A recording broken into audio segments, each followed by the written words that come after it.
pessoas queridas. É uma alegria muito grande estarmos juntos mais uma vez.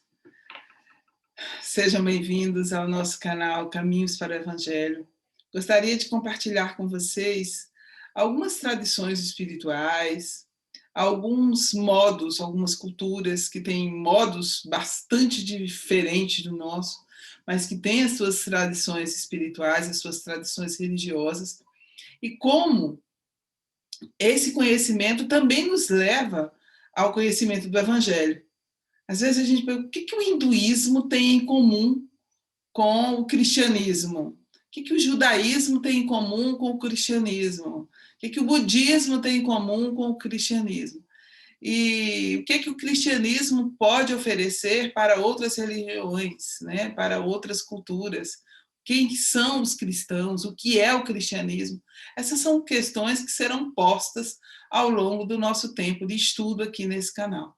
Hoje nós vamos nos concentrar nessas questões dessa relação da vida material com a vida espiritual. São as questões da renúncia, do desapego, do viver no mundo sem ser no mundo. Essa expressão de Jesus, meu reino não é deste mundo. E, ao mesmo tempo, nós vamos buscar no Bhagavad Gita, o livro Bhagavad Gita, né, a sublime canção, que é um dos livros sagrados do hinduísmo, é o coração dos Vedas, né? E do mesmo modo que o Evangelho é o coração da Bíblia Sagrada. Então, nós vamos percorrer esse caminho, fazer essa trilha, vem comigo. E depois, deixe os seus comentários, por gentileza. Se achar que esse conhecimento acrescentou algo a você, por favor, compartilhe com seus amigos. Ajude-nos a espalhar boas ideias. Bem, quero começar com o capítulo Meu Reino não é deste mundo, capítulo 2 do Evangelho segundo o Espiritismo. Nós vamos ter aqui um comentário importantíssimo de Kardec sobre a questão do estar no mundo. E também o trecho do Bhagavad Gita, ou a Bhagavad Gita, eu prefiro falar a Bhagavad Gita, eu nunca penso no livro, eu penso no título, a sublime canção. Né? É o momento em que Arjuna é um guerreiro, ele está no campo de batalha e está em lágrimas. E quando ele está ali cheio de lágrimas, o Senhor Krishna aparece a ele e lhe diz algo muito importante. Ele diz assim, neste momento decisivo, ó Arjuna, por que te entregas a semelhante desânimo, indigno de um ariano, e te fecha os céus? Não cedas à fraqueza que de nada serve. Enche-te de coragem contra os teus inimigos e sê o que realmente és. Aqui esta frase, né? Sê o que realmente és, é o momento em que a vida, muitas vezes, nos coloca, as circunstâncias da vida nos levam a situações que são verdadeiras situações limites e que a gente se pergunta, meu Deus, o que eu sou? Por que eu estou aqui? De onde eu vim? Qual o sentido da minha vida? Qual o meu propósito? Onde que eu quero chegar? E há momentos que nós não temos nenhuma explicação para isso. É aquela situação limite mesmo. E, né, a gente para. E é nesse silêncio, vamos dizer assim, nessas lágrimas em que nós estamos totalmente imersos, é um oceano de lágrimas mesmo. Muitas vezes não temos palavras, às vezes a gente não consegue sequer orar, não consegue fazer uma oração, consegue só chorar, chora, chora, chora, chora. E desse lugar, desse encontro com as profundezas da nossa alma, nós tocamos a divina presença em nós. Nós alcançamos um outro nível, que é esse nível em que nós nos comunicamos com outras esferas superiores, através da mediunidade, por exemplo, mas, ao mesmo tempo, tocamos um lugar dentro de nós mesmos, que é esse templo do nosso espírito, esse templo da divina presença que há em nós. O próprio Arjuna, o próprio Krishna dirá a Arjuna, perecíveis são os corpos, esses templo do espírito. Eterna, indestrutível, infinita é a alma que neles habita. Por isso, Arjuna, luta. Então, nossos corpos são templos do Espírito. O que é o Espírito? Né? O Espírito é a centelha divina em nós, é o princípio inteligente do universo que permeia todas as coisas, mas no ser humano ele alcança uma consciência de si mesmo, da sua própria individualidade, e aí começa essa trajetória em que nós já não somos simplesmente joguete das forças da vida, mas somos pessoas que vamos nos desenvolvendo e fazendo as nossas escolhas. Então, nós vamos encontrar Jesus diante de Pilatos, e Pilatos pergunta a ele: és o rei dos judeus? E Jesus responde: meu reino não é deste mundo. Se o meu reino fosse deste mundo, a minha gente houvera combatido para impedir que eu caísse nas mãos dos judeus. Mas o meu reino não é daqui. Pilatos pergunta: és, pois, rei? E Jesus lhe responde: tu dizes, sou rei. Não nasci e não vim a este mundo senão para dar testemunho da verdade. Aquele que pertence à verdade, escuta a minha voz. João 18, 33, 36, 37. E aqui, do que Jesus está falando? Kardec vem nos lembrar que por essas palavras, Jesus se refere à vida futura. E em todas as circunstâncias, ele vai colocar a vida futura como uma meta a qual a humanidade deve ter como objetivo, né, como objeto de suas preocupações. E o Espiritismo vem para quê? O Espiritismo vem justamente para demonstrar que essa vida espiritual é uma realidade. Aqui nós temos Krishna conversando com Arjuna no campo de batalha, mostrando para ele a importância dessa luta. O que é essa luta? Esse bom combate que Paulo de Tarso vai falar mais tarde, lá na sua carta a Timóteo, quando ele já está saindo deste mundo. Nós vamos encontrar sempre essa ideia nos textos espirituais desse combate, dessa luta que está posta entre o nosso eu inferior, as questões das nossas resistências, os nossos apegos e a necessidade que nós temos de aprender a nos desprender de tudo isso. Então, quando se pensa na vida futura, do que se está falando? Será que eu tenho que dar mais importância à minha vida espiritual do que à minha vida material? Será que eu tenho que renunciar aos bens que eu tenho para seguir Jesus? Quais são os meus bens? O que eu considero como bens terrenos? Porque dependendo do tipo de pessoa que eu seja, né, eu considero até as pessoas como coisas minhas, né, como objetos meus.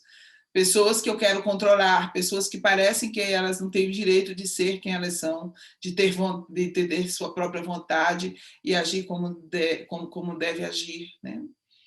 Há momentos na nossa vida que nós precisamos entender que as pessoas com as quais convivemos, elas precisam ir, elas precisam nos deixar, elas vão cumprir os desígnios divinos de uma forma totalmente diferente da que eu gostaria que fosse, do modo como eu gostaria que acontecesse. Então, são esses combates, são essas lutas que estão postas para nós. Qual é o nosso campo de batalha real? Nossa mente, as nossas ideias, os nossos desejos. E de que desejos nós estamos falando? Porque às vezes, não, esse mundo, nós precisamos deixar os prazeres da vida material. Será que é isso? Que eu tenho que me desprender? Que eu tenho que viver uma vida totalmente isolada das outras pessoas? Que eu não tenha o direito de gostar de algo, porque isso pode afetar a minha vida espiritual? Então, são questões que a doutrina espírita vem trazer para nós uma reflexão bastante assertiva. É bem interessante, porque quando nós estudamos o espiritismo de fato, ele vai nos mostrando a importância de cada minuto aqui nessa existência, cada minuto aqui na vida material. Então, Kardec vai nos lembrar de que o espiritismo, com o espiritismo, a vida futura deixa de ser um artigo de fé. Toda religião tem as suas, e todas as tradições espirituais têm o seu modo de dizer o que é esse pós-vida, né? Todas, em todas as épocas, desde os antigos egípcios até os mais modernos espíritas, iniciados espíritas, né? Vamos ter todos os católicos, os evangélicos, os muçulmanos, os hindus, os budistas, todos têm, todas as tradições vão oferecer alguma ideia de como é isso, como é esse depois da morte. Aqueles que esperam um paraíso maravilhoso com tudo perfeito, aqueles que acreditam que há lugares e regiões de muito sofrimento. Isso é comum a todos. Há uma ideia comum a todos, que é essa ideia de penas e recompensas, essa ideia de que se você viveu a sua vida tentando viver de acordo com a virtude, naturalmente você vai ter um pós-vida um pouco melhor do que se não tivesse agido dessa forma. O espiritismo, ele não apenas aclara as nossas ideias nesse sentido, como também demonstra por provas irrefutáveis a continuidade da vida depois da morte. Então, quem estuda a mediunidade, as bases científicas do espiritismo, vai entender isso. Mas, tudo bem, ótimo. Agora, como é que eu faço para viver bem aqui na vida? Será que se as minhas preocupações maiores forem a minha vida espiritual, será que tudo isso não vai de água por baixo? Né? Vai de água abaixo, pronto, acabou. Né? Essa vida que não tem importância, então por que eu estou nela? E muitas pessoas sofrem bastante por causa disso. Ele vai mostrar, Kardec nos mostra, que se todo mundo pensasse que a vida futura é o que tem mais importância, né, e se desprendesse totalmente aqui da vida material, né, nós não teríamos grandes projetos, não teríamos um futuro, vamos dizer assim, um futuro construído a partir das necessidades humanas. Pelo contrário, o Espiritismo nos mostra que nós não podemos dar mais importância aos bens materiais do que aos bens espirituais. Aliás, eles têm que estar mais ou menos paralelamente dispostos. Ele mostra que o homem instintivamente procura o seu bem-estar, e embora certo de que só por pouco tempo permanecerá no lugar em que se encontra, cuida de estar aí o melhor e o menos mal possível. Ninguém há que, estando com um espinho na mão, né, não o retire. Aqui Kardec vai lembrar, né, o título é O Ponto de Vista, o comentário que ele faz ao capítulo Meu Reino não é ao versículo não, Meu Reino não é deste mundo. Ele vai lembrar: o desejo de bem-estar força o homem a tudo melhorar. Por quê? Porque ele é impelido por esse instinto de progresso e, ao mesmo tempo, de conservação, que está na lei da natureza. Então, o homem ele trabalha por necessidade, por gosto e por dever. E assim ele obedece às leis divinas, os desígnios da providência divina. Agora, é claro que o que é condenável é o abuso dos bens terrenos. O que é condenável é a nossa ignorância a respeito das coisas espirituais, que faz com que nós fiquemos aqui apegados a esse mundo como que só existisse ele, faz com que muitas vezes nós transformemos as pessoas em máquinas que venham sustentar o nosso melhor conforto. Este que é o problema. É quando nós perdemos essa medida. Aí alguém pode me dizer: mas Terezinha, mas essas pessoas que são extremamente materialistas, extremamente apegadas aos bens da vida, essas pessoas também elas constroem. Verdade, elas constroem o mundo. Nós temos um mundo tecnológico, um mundo de progresso, de uma ciência que nasce justamente dessa suspeição das coisas espirituais, né? Como eu tenho que procurar viver o melhor possível aqui nesse mundo, eu tenho que procurar viver da forma mais confortável possível, e justamente isso impele a outras descobertas, né? Ao desenvolvimento da inteligência.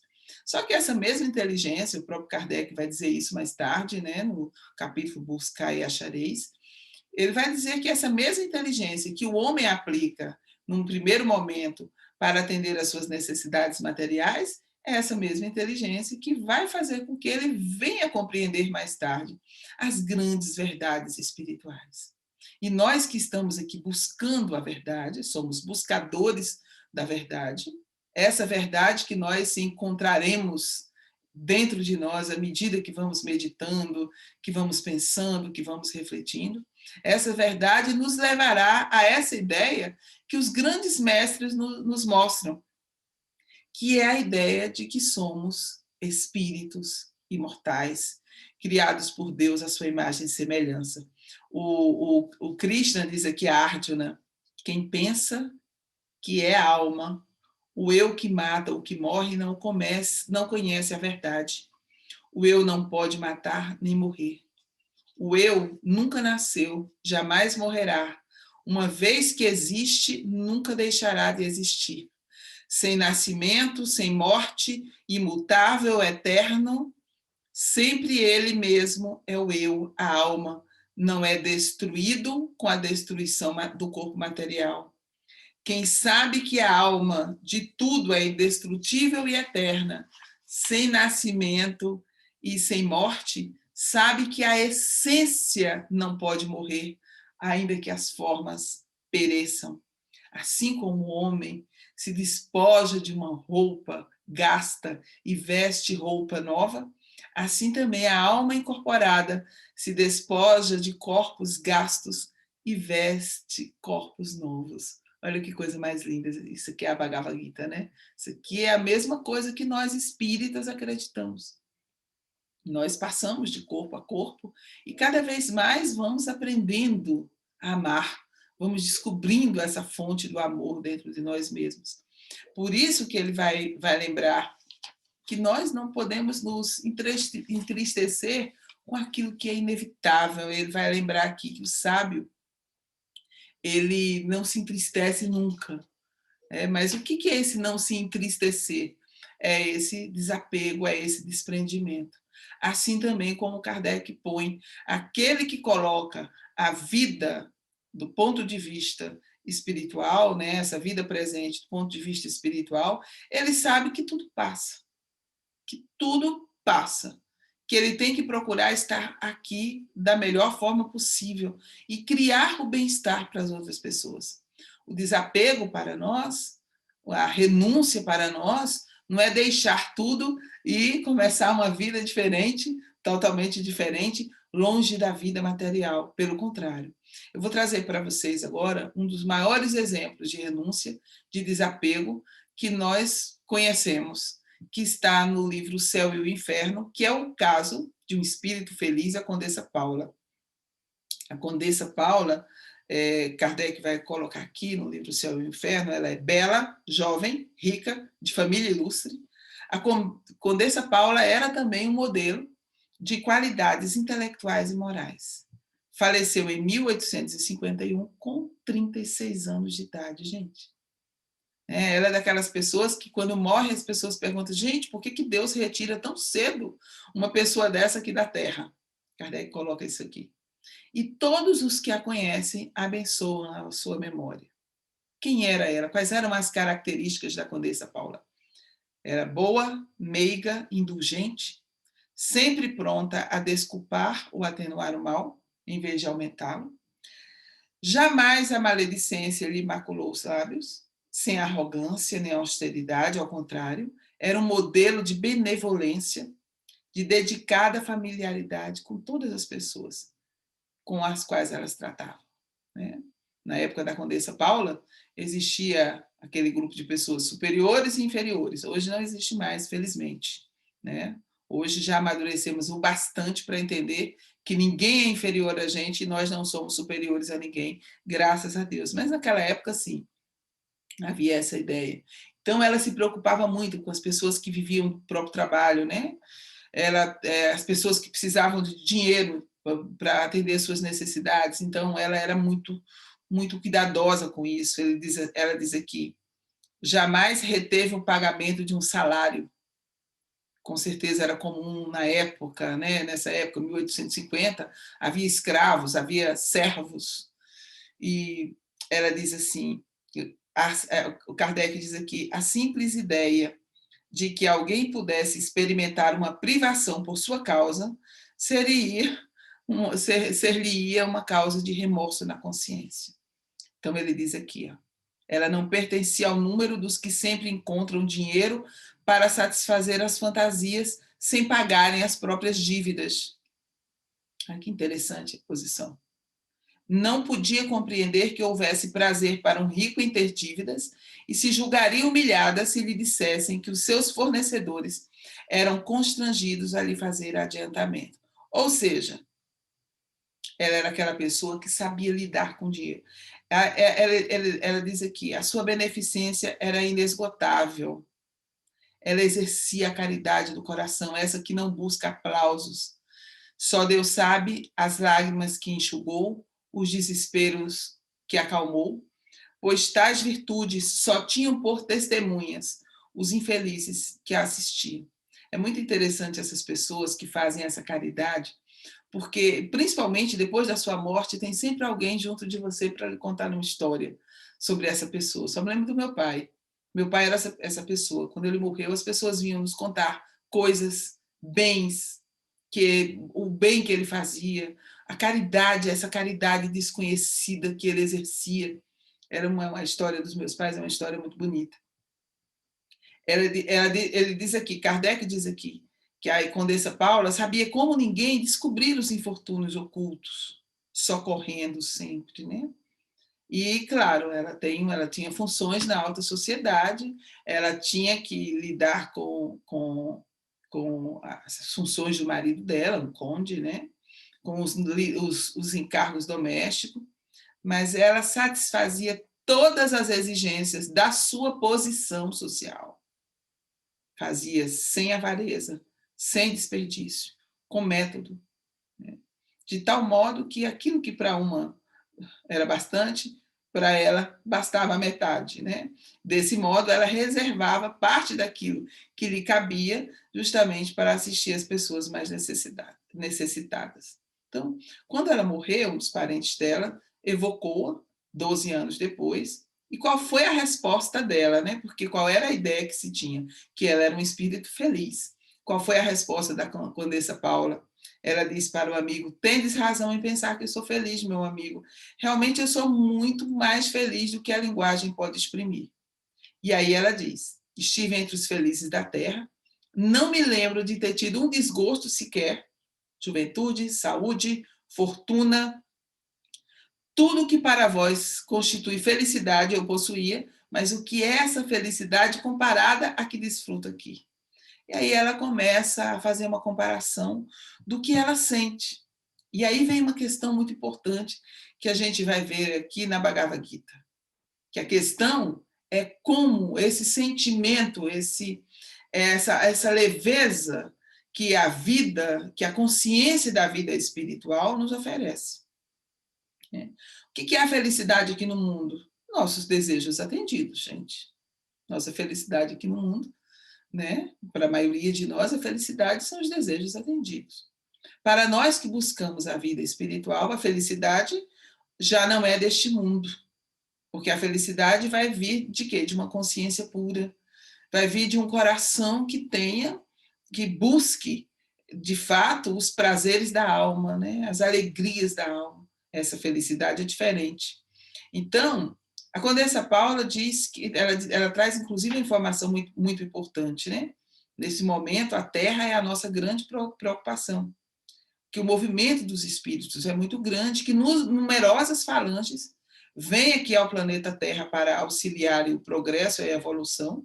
Ele diz assim que é como se fosse uma nuvem de trabalhadores a destrinçar uma floresta, e que ela também está nesse movimento, que ela também está nesse trabalho.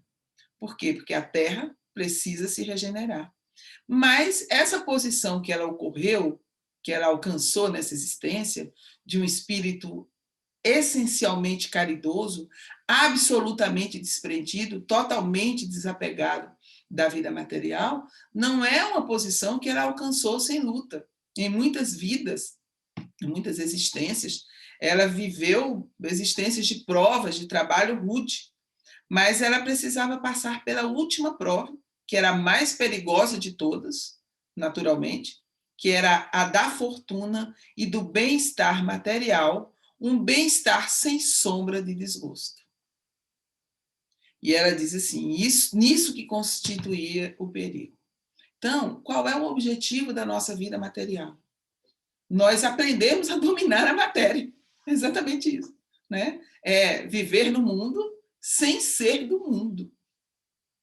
É esse domínio da matéria. É aprender essa benevolência para com todos.